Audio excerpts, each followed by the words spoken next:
Shri N Sreekumar നമുക്ക് pond, മാധ്യമപ്രവർത്തകൻ. Shri N Sreekumar, ഇങ്ങനെയൊന്നും സാധാരണ നിലയിൽ പ്രതീക്ഷിച്ചതല്ല. പക്ഷേ സന്ദീപ് വാര്യരെ ഉൾക്കൊള്ളുമ്പോഴും ചില ചോദ്യങ്ങളുണ്ടല്ലോ, ആ ചോദ്യങ്ങളാണ് ഇപ്പോൾ ഇടത് ഹാൻഡിലുകളിലും മറ്റും ഉയർന്നു വരുന്നത്. മാത്രമല്ല കോൺഗ്രസ് നേതാക്കൾ തന്നെ സ്വകാര്യമായി, ഞാൻ പല ഗ്രൂപ്പുകളിലും കണ്ടതാണ്, പല ഗ്രൂപ്പുകളിലുമൊക്കെ ആളുകൾ പരസ്പരം അയക്കുന്നുണ്ട് ഇങ്ങനെ കോൺഗ്രസിലെ നേതാക്കളെ തന്നെ പഴി പറയുന്ന, കോൺഗ്രസ് നേതാക്കളെ കടന്നാക്രമിക്കുന്ന സന്ദീപിൻ്റെ നിലപാടുകളും. അതൊക്കെ മേക്കപ്പ് ചെയ്യാൻ കഴിയുമോ? അങ്ങനെ കണ്ണടച്ച് വിശ്വസിക്കാൻ കഴിയുമോ സന്ദീപിനെ? മുൻ നിലപാട് പാടെ തിരുത്തി, RSSുമായി ബന്ധമില്ല, ഹിന്ദുത്വ ലൈനിലെ പൊളിറ്റിക്സ് പാടെ ഉപേക്ഷിച്ചു, അങ്ങനെ പരിപൂർണമായി സ്വീകരിക്കാൻ കഴിയുന്ന ഒരു അന്തരീക്ഷത്തിലേക്ക് എത്തിയെന്ന ആത്മവിശ്വാസമുണ്ടോ കോൺഗ്രസിന്? അങ്ങേക്ക് എന്താണ് ഈ നേതാക്കളുമൊക്കെ സംസാരിക്കുമ്പോൾ മനസ്സിലാക്കാൻ കഴിയുന്നത്? ഒരാള് ഒരു പാർട്ടി വിട്ട് മറ്റൊരു പാർട്ടിയിലേക്ക് ചേരുമ്പോൾ ഒരുപാട് പേര് മുഖം ചുളിക്കുകയും ഒരുപാട് അഭിപ്രായങ്ങൾ വരികയും എതിരഭിപ്രായങ്ങൾ വരികയൊക്കെ ചെയ്യും.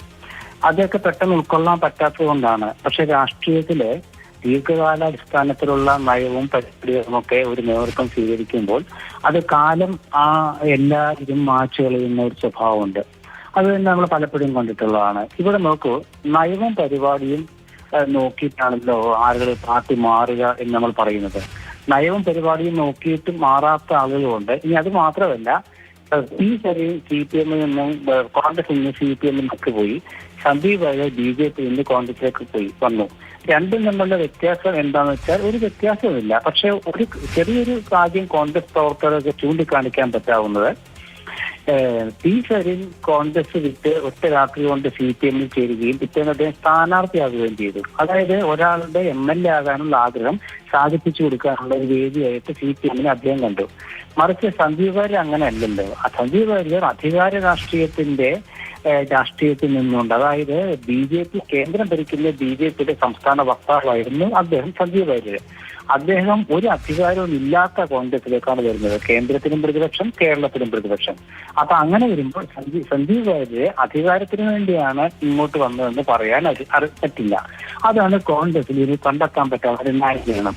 ഏത് രാഷ്ട്രീയത്തിലും അങ്ങോട്ടും ഇങ്ങോട്ടൊക്കെ ചേരുമാറുമ്പോൾ വിമർശനം അങ്ങോട്ടും ഇങ്ങോട്ടും സംഭവിക്കും. അത് നമ്മൾ ഗൗരവത്തിലെടുക്കുന്നത് ആ ദിവസം മാത്രമാണ്. പിറ്റേന്ന് നമ്മളത് ഗൗരവത്തിലെടുക്കാറില്ല.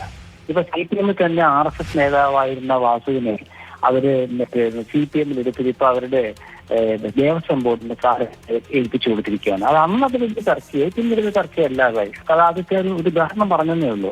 അപ്പൊ സന്ദീപ് വാര്യർ ഇപ്പൊ നിങ്ങളിപ്പോ കാണിച്ചൊരു ക്ലിപ്പിൽ പ്രതിപക്ഷ നേതാവിനെ കുറ്റം പറഞ്ഞു, അത് ആ പാർട്ടിയിൽ ഇരിക്കുമ്പോൾ രാഷ്ട്രീയമാണ്. ആ രാഷ്ട്രീയം പെട്ടെന്ന് മാറുമ്പോൾ ഉണ്ടാകാവുന്ന നമുക്കൊരു ഗാലറി ഉണ്ട്. അത് പെട്ടെന്നൊന്നും വായിക്കാൻ പറ്റില്ല. ശരിയാണ്, പറയുന്നത് ശരി തന്നെയാണ്. പക്ഷെ ഒരു വിഷയം എന്താണെന്ന് വെച്ചാല്, ഈ അടുത്ത കാലത്ത് കോൺഗ്രസ് നടത്തിയ 2 രാഷ്ട്രീയ തന്ത്രങ്ങളാണ് ശ്രദ്ധിക്കപ്പെട്ടത്. ഒന്നാമത്തെ രാഷ്ട്രീയ തന്ത്രം എന്ന് പറയുന്നത്, ചേലക്കര തെരഞ്ഞെടുപ്പിന് 2-3 ദിവസം മുമ്പ് കോൺഗ്രസ് നേതാവ് മാത്യു കരുണാകരൻ MLA കേരളത്തിലെ പിണറായി ഗവൺമെന്റിൽ പട്ടികജാതിക്കാരനായ മന്ത്രിയില്ല, പട്ടികജാതിക്കാരനില്ലാത്ത ആദ്യത്തെ കമ്മ്യൂണിസ്റ്റ് മന്ത്രിസഭ എന്നുള്ളൊരു പ്രഖ്യാപനമാണ് അവരുടെ ഒന്നാമത്തെ ഒരു തന്ത്രമായിട്ട് ഞാൻ കാണുന്നത്. അതിനുശേഷം ചെവി അറിയാതെ സന്ദീപ് വാര്യരെ കോൺഗ്രസ്. ശരി, അങ്ങനെ 2 തന്ത്രങ്ങൾ അത് വിജയകരമായി പ്രയോഗിക്കാൻ കഴിഞ്ഞു എന്നാണ് അങ്ങ് പറയുന്നത്. നന്ദി. അങ്ങയുടെ നിരീക്ഷണം പ്രേക്ഷകർക്ക് മുമ്പിൽ അവതരിപ്പിച്ചത്.